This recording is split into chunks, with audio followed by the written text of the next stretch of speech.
Hello students, welcome to DS individual coaching. Myself Debashish. Friends, आज हम लोग सीखेंगे क्रॉस मल्टीप्लिकेशन मेथड। किस तरह से क्रॉस मल्टीप्लिकेशन मेथड यूज़ करके pair of linear equations in two variables का सल्यूशन फाइंड किया जाता है। इसके लिए हम लोग एनसीईआरटी क्लास 10 मैथ बुक का एक्सरसाइज 3.5 सॉल्व करेंगे। इस एक्सरसाइज में आपको टोटल 4 क्वेश्चंस मिलेंगे। आज हम लोग इस वीडियो में ओनली क्वेश्चन नंबर 1 सॉल्व करेंगे। तो क्वेश्चन नंबर 1 को सॉल्व करने के लिए जिस कंसेप्ट की ज़रूरत पड़ेगी थोड़ा सा मैं आपको रिकॉल करा दूं। देखिए, सपोज इस तरह से आपके पास 2 linear equation in two variables हैं, ठीक है। तो आपको मैंने बताया था यहाँ पे ईच इक्वेशन मतलब कोई भी एक इक्वेशन लीजिए। यहाँ पे अगर वो linear equation in two variables है तो वो किस ज्योमेट्रिकल फिगर को रिप्रेजेंट करता है? एक लाइन को वो रिप्रेजेंट करता है, ठीक है।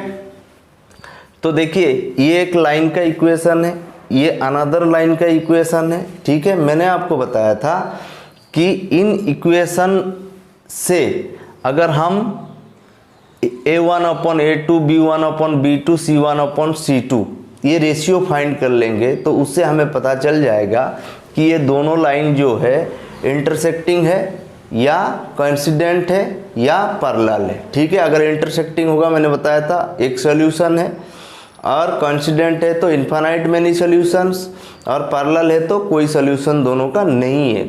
सॉल्यूशन का मतलब इन दोनों लाइन का कोई जो पॉइंट ऑफ इंटरसेक्शन होता है, ठीक है। तो इंटरसेक्टिंग के केस में जैसे ये सिचुएशन था, इस केस में एक ही पॉइंट ऑफ इंटरसेक्शन मतलब यहाँ पे कोई एक्स कोऑर्डिनेट और वाई कोऑर्डिनेट मिलेगा हमें इस पॉइंट का, और ये एक्स कोऑर्डिनेट और वाई कोऑर्डिनेट का वैल्यू दोनों के लिए वर्क करेगा, तो वही होगा उसका सोल्यूशन। ये इंटरसेक्टिंग केस में आपको ऐसे ही एक सोल्यूशन मिलेगा, और कोइंसिडेंट के केस में दोनों एक दूसरे पे आ जाएंगे तो इनफाइनाइट मेनी सोल्यूशन मतलब एक लाइन ले लीजिए, उसके ऊपर जितने भी सारे पॉइंट्स है वो दोनों के लिए क्या होगा? सॉल्यूशन है, ठीक है। क्योंकि हर पॉइंट दोनों के लिए कॉमन होता है कोइंसिडेंट के केस में, और जहाँ पैरेलल के केस है वहाँ पे दोनों का कोई कॉमन पॉइंट ऑफ इंटरसेक्शन नहीं है, तो इसलिए दोनों का कोई सॉल्यूशन नहीं है, ठीक है। तो इसके बाद हम जो कंसेप्ट यहाँ यूज़ करेंगे, थोड़ा सा ये आपको याद दिला दिया। इसके बाद हम जो कंसेप्ट यूज़ करेंगे मतलब क्रॉस मल्टीप्लिकेशन मेथड।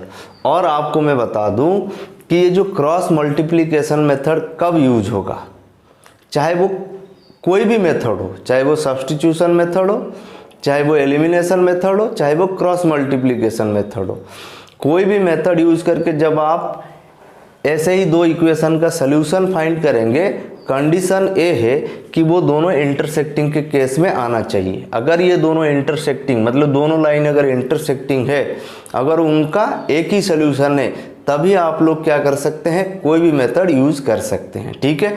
तो ऑब्वियसली यहाँ भी जो मेथड यूज करेंगे वो खाली इंटरसेक्टिंग केस के लिए, मतलब जहाँ पे दोनों का एक ही सल्यूशन होगा, ठीक है। तो देखिए, तो सॉल्यूशन फाइंड करने के लिए जैसे तरीका अलग था। सब्स्टिट्यूशन मेथड में मैंने बताया किस तरह से सॉल्यूशन फाइंड करेंगे, एलिमिनेशन मेथड में बताया किस तरह से सॉल्यूशन फाइंड करेंगे। बट ये जो क्रॉस मल्टीप्लिकेशन मेथड में आपको कुछ तरीका यूज नहीं करना है, सिर्फ 2 फार्मूला यूज करना, याद रखना है। फार्मूला का मतलब एक्स के लिए क्या फार्मूला है, ठीक है। सॉल्यूशन में 2 चीज़ चाहिए, एक x का वैल्यू और एक y का वैल्यू चाहिए। तो x के लिए एक फार्मूला है, y के लिए एक फार्मूला है, बस आपको यही 2 चीज़ याद रखना है, ठीक है।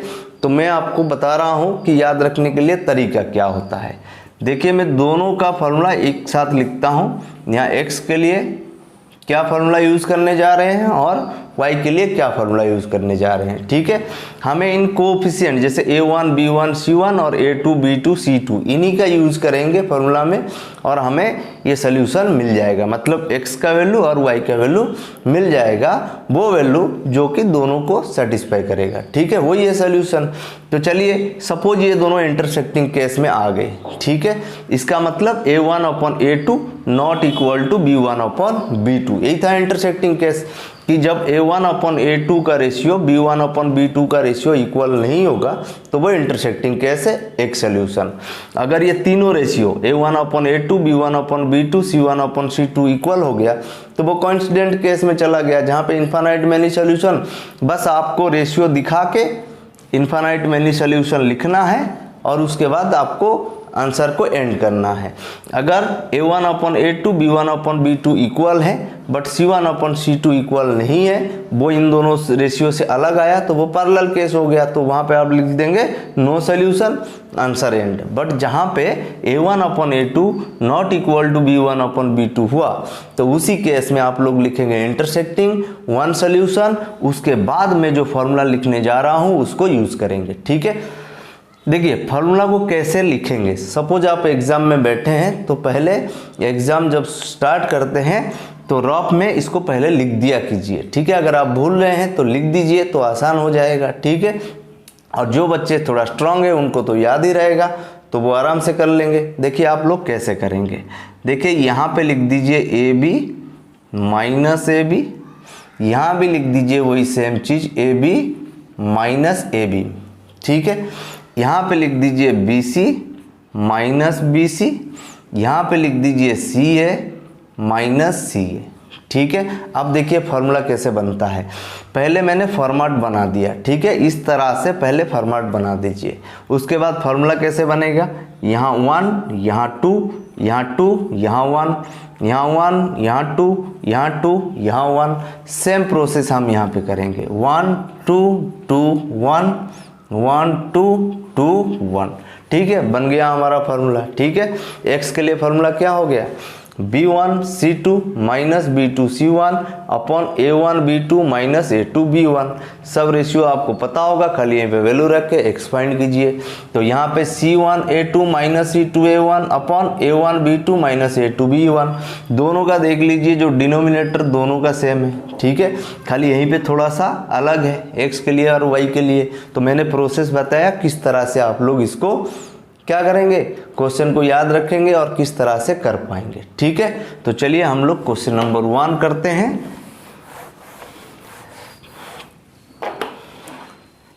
देखिए क्वेश्चन नंबर 1 में दिया है कि which of the following pairs of linear equations has unique solution। Unique solution का मतलब एक सोल्यूशन जो कि इंटरसेक्टिंग केस के लिए आता है। ठीक है, तो जहाँ पे a1/a2 not equal to b1/b2 होगा तो वो यूनिक सोल्यूशन केस में चला जाएगा। नो सोल्यूशन जहाँ पैरेलल केस हो जाएगा, जहाँ पे a1/a2 equal b1/b2 but not equal c1/c2 होगा, वो नो सोल्यूशन। जहाँ पे तीनों रेशियो सेम होंगे, a1/a2 equal b1/b2 equal c1/c2, वहाँ पे इन्फानाइट मैनी सोल्यूशन या कॉन्स्टेंट केस हो जाएगा। तो हमें पहले चेक करना है और वहाँ पे बताना है कि यूनिक सोल्यूशन है या नो सोल्यूशन है या इन्फानाइट सोल्यूशन है। उसके बाद दिया है अगर यूनिक सोल्यूशन है तो फिर दोनों इक्वेशन को क्रॉस मल्टीप्लिकेशन मेथड से सॉल्व करना है। ठीक है, तो चलिए शुरू करते हैं। क्वेश्चन नंबर 1 मैंने लिया। क्वेश्चन नंबर 1 में देखिए 4 क्वेश्चन। तो फर्स्ट क्वेश्चन में लेता हूँ, जैसे दिया है x minus 3y minus 3 equal 0, ये इक्वेशन 1 है। और 3x माइनस 9y, फिर दिया है माइनस 2 इक्वल यहाँ पे 0। ठीक है, तो पहले हम क्या करेंगे, चेक करेंगे कि इन दोनों का कितना सोल्यूशन है, यूनिक सोल्यूशन है या नो सोल्यूशन है या इन्फिनिट मैनी सोल्यूशन है। ठीक है, तो कैसे करेंगे, देखिए पहले मैं क्या करूंगा, a1/a2 का रेशियो फाइंड करूंगा। देखिए x का जो कोफिशिएंट है यहाँ पे 1 है और यहाँ पे कितना है 3, ये मिल गया। फिर b1/b2 फाइंड करूंगा, तो ये हो गया -3, देखिए ऊपर, और नीचे कितना है -9। थोड़ा सा सॉल्व करते हैं, माइनस माइनस डिवाइड होके प्लस हो जाएंगे और ये 3 9 ये कटेंगे 3 से, तो कितना आ जाएगा 1/3। देखिए ये दोनों रेशियो सेम आ गया। अगेन हम चलेंगे कहाँ पे, c1/c2 पे।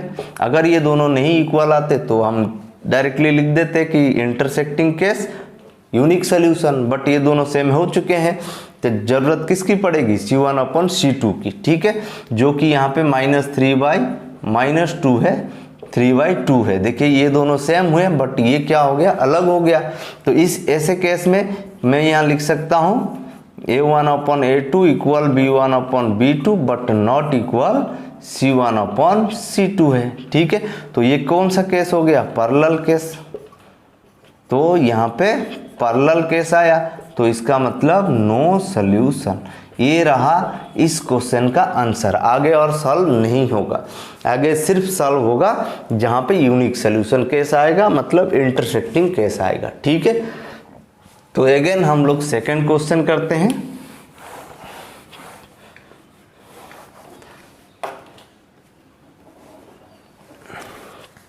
सेकंड क्वेश्चन दिया है 2x plus Y equal to 5।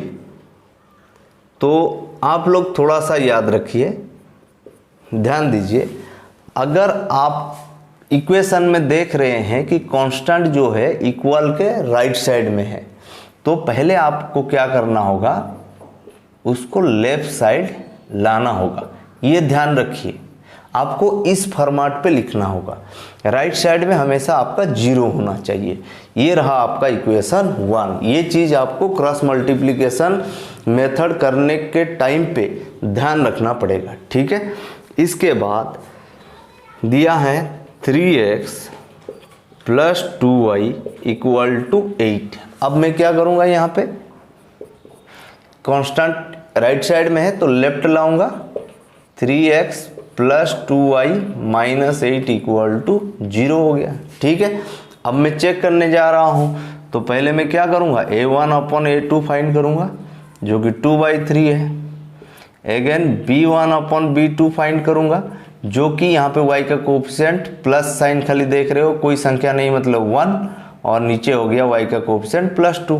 तो क्या आ गया 1/2। देखिए ये रेशियो 2/3 है और b1 अपॉन b2 क्या है 1/2। हमें c1 अपॉन c2 फाइंड करने की ज़रूरत नहीं है। क्यों नहीं है, क्योंकि हम पहला सिचुएशन पे पहुंच चुके हैं जो कि इंटरसेक्टिंग केस। क्यों, क्योंकि यहाँ a1 upon a2 not equal to b1 upon b2 हुआ, तो ये केस किस में चला गया, इंटरसेक्टिंग।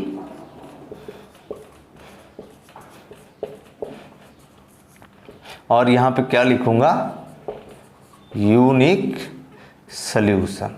ठीक है, तो क्वेश्चन में दिया था अगर यूनिक सॉल्यूशन है तभी आप लोग क्रॉस मल्टीप्लिकेशन मेथड यूज करके x एंड y मतलब सॉल्यूशन फाइंड कीजिए। ठीक है, तो इस केस में मुझे सॉल्यूशन फाइंड करना पड़ेगा। ठीक है, तो चलिए हम लोग इसको लिखने के बाद, इसके बाद आप लोग क्या करेंगे, सॉल्यूशन फाइंड करेंगे।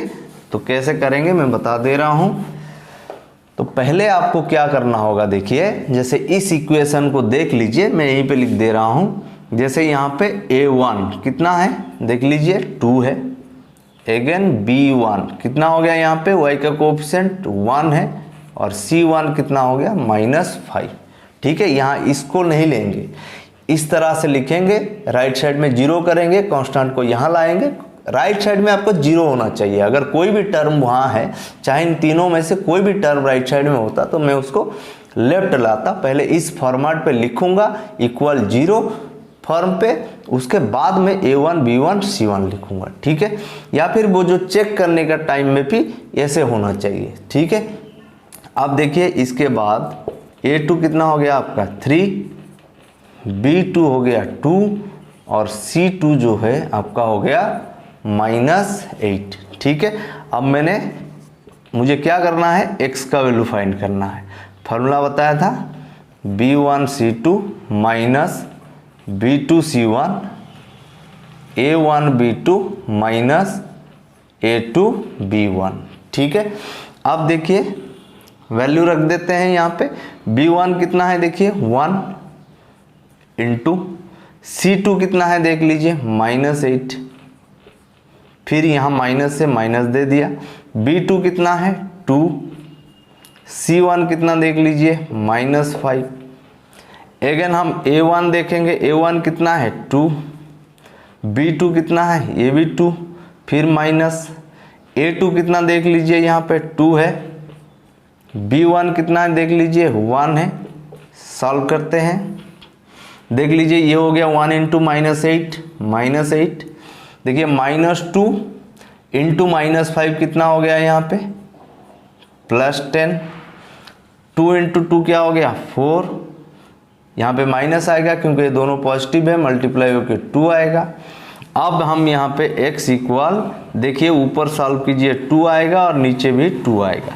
तो इसका मतलब जो x का वैल्यू आया वो है आपका 1, ये कट जाएंगे, x इक्वल टू 1 आएगा। ठीक है, तो ये हो गया आपका x का वैल्यू। अब हम y फाइंड करेंगे, तो y फाइंड करेंगे तो y का फॉर्मूला लिखूंगा मैं यहाँ पे। देखिए y का फॉर्मूला क्या मैंने बताया था, C1A2 माइनस C2A1, और यहाँ A1B2 दोनों के लिए सेम है, माइनस A2B1। देखिए मैं इसको सॉल्व ही नहीं करूँगा क्योंकि x में ये वैल्यू हमें मिल चुका था। सॉल्व करने के बाद कितना आया था 2, तो मैं डायरेक्टली यहाँ पे 2 लिख दे रहा हूँ, थोड़ा आसान हो गया। ठीक है, खाली इसी वैल्यू को सॉल्व करके रखना है। जैसे यहाँ पे C1 है -5 इंटू A2 कितना है 3, फार्मूला में माइनस है तो माइनस साइन दे दिया। C2 कितना देख लीजिए -8, मैंने यहाँ -8 लिखा इंटू, अब यहाँ पे A1 जो कि यहाँ पे 2 है तो 2 लिखा, सॉल्व करूँगा। -5 इंटू 3 -15, देख लीजिए माइनस इंटू माइनस प्लस हो जाएगा, 8 इंटू 2 कितना हो जाएगा 16/2। अब यहाँ y इक्वल देखिए 16 - 15 हो गया +1 और यहाँ 2, तो इस तरह से देख सकते हैं मैंने किसका वैल्यू फाइंड कर लिया, y इक्वल टू 1/2। तो देयरफॉर जो x आया था हमारा 1 आया था और जो y आया वो हुआ 1/2। तो ये है हमारा आंसर। ठीक है, उम्मीद है कि आप लोगों को समझ में आ गया होगा। ठीक है, तो बाकी इसमें 2 क्वेश्चन और है, 3rd और 4th, तो आप लोग इस क्वेश्चन को ट्राई कीजिए। ठीक है, ज़रूर आपसे होगा, बहुत आसान है एक्सरसाइज। इसके बाद हम करेंगे क्वेश्चन नंबर 2 जो कि बहुत इंपॉर्टेंट क्वेश्चन है, फिर हम लोग देखेंगे वर्ड प्रॉब्लम्स। ठीक है, क्वेश्चन नंबर 2, 3 और 4 ये जो है बहुत इंपॉर्टेंट क्वेश्चन है, और पहले ये बेसिक है, पहले सीख लीजिए, आपको आना चाहिए क्रॉस मल्टीप्लिकेशन मेथड से कैसे सॉल्व करना है। ठीक है, तो आज के वीडियो में इतने ही, थैंक यू।